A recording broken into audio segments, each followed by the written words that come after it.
High court में जजेस की तैनाती का मामला हल। सदर मुमलिकत ने तमाम 10 समरियों पर दस्तखत कर दिए। सदर ने लाहौर हाई कोर्ट में 10 एडिशनल जजेस की तैनाती, सिंध हाई कोर्ट के 3 एडिशनल जजेस की तैनाती और 1 एडिशनल जज की तोसी की समरी पर भी दस्तखत कर दिए।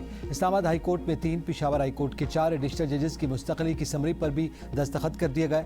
बलूचिस्तान में 3, लाहौर हाई कोर्ट के 1 एडिशनल जज की मुस्तकली की समरी पर दस्तखत। सदर मुमलिकत ने सुप्रीम कोर्ट के जजेस की तनख्वाहों, अलाउंसेज और पेंशन को वफाकी आईनी अदालत के मसावी करने की समरी पर भी दस्तखत कर दिए।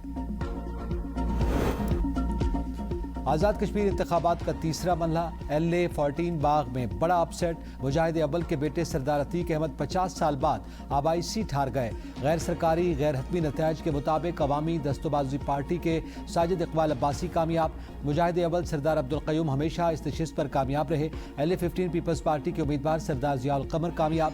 पाकिस्तान मुस्लिम लीग नून के मुश्ताक बिन दूसरे नंबर पर रहे। LA 16 में मुस्लिम लीग नून के सरदार मीर अकबर आगे, पीपल्स पार्टी के सरदार कमर जमान पीछे। LA 17 में पीपल्स पार्टी के उम्मीदवार फैसल मुमताज राठौर को सबकत हासिल। मुस्लिम लीग नून के चौधरी मोहसिन अजीज दूसरे नंबर पर।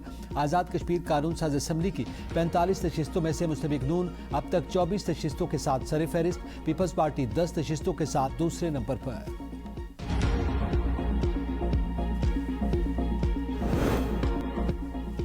अमेरिकी सदर ट्रंप ने कहा है कि अमेरिकी बहरिया ने आपदाए हुर्मुज़ को बारूदी सुरंगों से साफ कर दिया। ओवल ऑफिस में सहाफ़ियों से गुफ्तगू करते हुए ट्रंप का मजीद कहना था कि इस वक्त आपदाए हुर्मुज़ का कंट्रोल सिर्फ अमेरिकी बहरिया के पास है। हमारी नाकाबंदी नाकाबिल तस्खीर रही। ये फौलादी दीवार की मानद है और हम सिर्फ उन लोगों को दाखिल होने देते हैं जिन्हें हम इजाज़त देना चाहते हैं। सूरत हाल कुछ पेचीदा है क्योंकि ईरान कभी कभार गुजरगाह में बारूदी सुरंगें बिछा देता है। ट्रुथ सोशल पर पैगाम में अमेरिकी सदर ने कहा कि ईरान से हरजाना तलब करूंगा। हरजाना ईरानी मुतालबात के जवाब में तलब किया जाएगा। ईरानी जंग में नुकसान का मुआवजा मांग रहे हैं। अगर वो मुआवजे का मुतालबा कर रहे हैं तो हम भी अमेरिकी शहरियों और फौजियों की हलाकतों और जख्मी होने के एवज मुआवजे का मुतालबा करेंगे।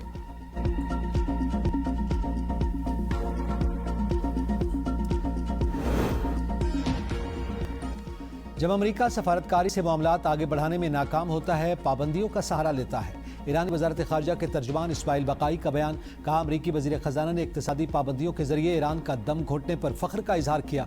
ये अमरीका की पाबंदियों के जुनून की वाज़ेह मिसाल है। पाबंदियाँ मतलूबा नताइज में नाकाम होती हैं तो अमरीका उनकी शिद्दत में इजाफा कर देता है। अब यह महज अमरीका की पॉलिसी नहीं रही बल्कि आदत बन चुकी है। अमरीका का ये एक ऐसा जुनून बन चुका जिसने सोचने समझने की सलाहियत ख़त्म कर दी। और कोलंबिया में तबाहकुन ज़लज़ला, 111 अफराद हलाक, 87 जख्मी, इमारतें मुनहदम।